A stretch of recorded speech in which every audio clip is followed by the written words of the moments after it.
2 বছর আগে পুলিশের গুলিতে নিহত মৃত্যুঞ্জয় বর্মনের মৃত্যুবার্ষিকীতে সমাধি ক্ষেত্রে পুষ্পার্ঘ্য নিবেদন করে এলেন রায়গঞ্জের সাংসদ কার্তিক চন্দ্র পাল। উল্লেখ্য 2 বছর আগে কালিয়াগঞ্জ এক তরুণী ছাত্রীর রহস্য মৃত্যু হয়। তারই প্রতিবাদে কালিয়াগঞ্জ শহরে আন্দোলন সংগঠিত করেন এলাকার মানুষ। আন্দোলন চলাকালীন তদন্তকারী এক পুলিশ অফিসার একটি বাড়িতে রাতের অভিযুক্তদের খোঁজে তল্লাশি চালায়। সেই সময় পুলিশের গুলিতে মৃত্যুঞ্জয় বর্মন নামের এক যুবকের মৃত্যু ঘটে। পরবর্তীতে আন্দোলন আরো তীব্রতর হয়। কালিয়াগঞ্জ থানাতে অগ্নিসংযোগ করা হয় বলেও অভিযোগ। এরপর অভিযুক্ত পুলিশ অফিসারের কোনো শাস্তি হয়নি বলে অভিযোগ।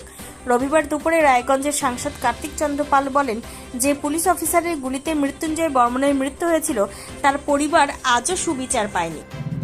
আপনারা সবাই জানেন যে গত 2 বছর আগে ঠিক এই দিনটাতেই রাধিকাপুরে মৃত্যুঞ্জয় বর্মনকে পুলিশ গুলি করে মেরেছে। তার আজ অবধি কোনো বিচার সেই পরিবার পায়নি এবং দোষী যে পুলিশ অফিসার ছিল তারও শাস্তি হয়নি। আজকে তার পরিবারের ডাকে তার এই প্রয়াণ দিবসে তারা তাদের নিয়ম অনুযায়ী হোমযজ্ঞ থেকে শুরু করে নাম সংকীর্তন করেছে, সেখানে আমিও গিয়েছিলাম এবং তার আত্মার প্রতি যেন আমরা যে শ্রদ্ধা জানালাম মৃত্যুঞ্জয়ের প্রতি, তার সাথে আমাদের আগামী দিনের লক্ষ্য থাকবে পরিবারটা যেন বিচার পায়। সেই জন্য যেখানে যেখানে পৌঁছানোর দরকার আমরা ঠিক সেখানে পৌঁছাবো, যাতে সেই পরিবারটা বিচারটা পায়। রায়গঞ্জের সাংসদ কার্তিক চন্দ্র পাল রবিবার দুপুরে সমাধি ক্ষেত্রে পৌঁছে পুষ্পার্ঘ্য নিবেদন করে মৃত্যুঞ্জয় বর্মনের আত্মার শান্তি কামনা করেছেন।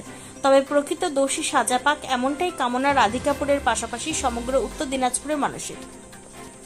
নিজস্ব সংবাদদাতা খবর কালিয়াগঞ্জ।